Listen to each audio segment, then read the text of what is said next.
Hey everybody, this is Games Plus James, and this is Devil's Death Collector, a game I made this weekend for the Ludum Dare Game Jam. Ludum Dare happens every 6 months now. You make a game over the course of a weekend. You can do it by yourself or you can do it with other people. I worked on this game by myself, and it was a bunch of fun to do. So we're going to take a look at the game now, but if you want to play for yourself, there's a link in the description. It's obviously free to play. If you've got other Ludum Dare games, if anyone out there participated in Ludum Dare, make sure you drop a link to your own game in the comments down below so I can go check it out too. But we're going to go ahead and jump into this. I'll take a look at the details here. It gives a brief description of what's going on. In an unfortunate series of events, you accidentally sold your soul to the Neon Devil for a ham sandwich, don't ask. Now in return for the chance to earn your freedom, the Neon Devil has asked you to collect other souls for him. He'll give you a rough description of the person you need to find, and then it's up to you to find the correct person. Reach 5,000 soul currency to earn your freedom. That should be 4,000 because I changed it towards the end of the jam.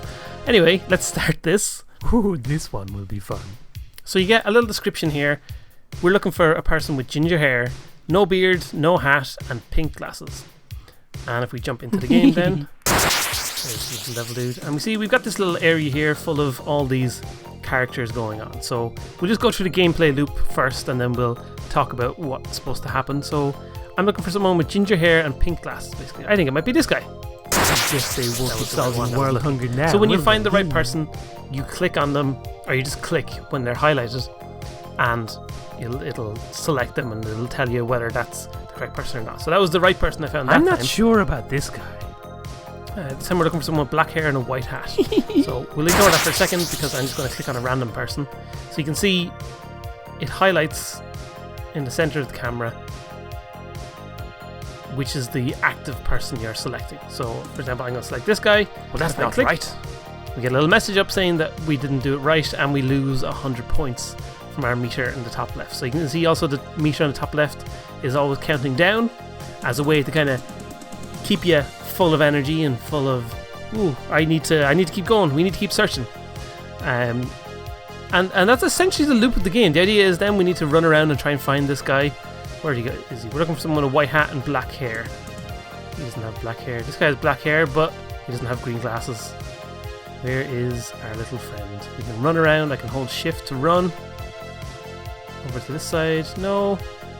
So I'm having a bit of trouble finding the person. So what I can do is I can right click and I'll pop a little arrow up. It'll give me it'll tell me roughly where the person is. It does point directly to them, but by the time we get over there, they're probably moved around a bit. But I think this might be our guy here. There we go. Another one for my we find them, and we keep going and keep doing this until we get enough points. Good luck. We get 4,000 points basically, and then we win the game.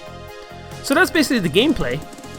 And let's talk a bit about how it works. So what's happening is all these characters here are all randomly generated from the same base character, and all that happens is certain characteristics are changed. So it decides whether to show a hat on each one, whether to show glasses, whether to show a beard, whether to show hair, and it also decides if it's showing them, it decides, hey, we'll randomly pick a color that should be assigned to them also.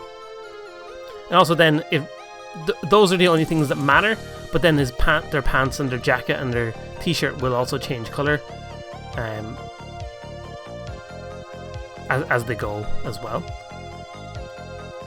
So we also then had the system of keeping track of how much currency we have. So as I said, that's a pretty simple little just counter, just counting down as it goes. And if we do the right click, we have the system that will point towards the target. All it is a game object on our character that we rotate around to face towards whatever enemy we have. So if you're wondering about the logic behind all these systems, the project files, as always, will be available for Patreon backers over at patreon.com/GamesPlusJames as a thank you to everyone supporting over there and being awesome and cool. And that's mostly what happened. So most of the time was spent on modeling characters, and this is the first bit of 3D modeling really I've done extensively for a game jam for Ludum Dare was this. So it's kind of a lot of fun to be had as we go, and they've got a fun little animation. Some bits of the animation are broken. Like if we look at this guy, his legs kind of pop and move a little bit weirdly at times, but that's okay. That's part of the fun of making a game in one weekend. But it's fun, and it was a lot of fun kind of getting things together and then sharing it with the world and seeing what people have thought of the game. So there you go. That is the game, Devil's Debt Collector. As I said, made in one weekend. If you're interested in checking it out, the link will be in the description down below. You can take a look for yourself, have a little run around, see if you can save the world, and wear some cool glasses. Oh look, we can see inside this guy's head. Well, isn't that fun? Okay, thanks for watching. I'll be back soon with more tutorial goodness very soon. We're getting back on a regular content schedule here on the channel at the moment, and there'll be lots more tutorials to come, lots more fun stuff for everybody to see and everybody to do. So thanks for watching, and I'll see you all very soon.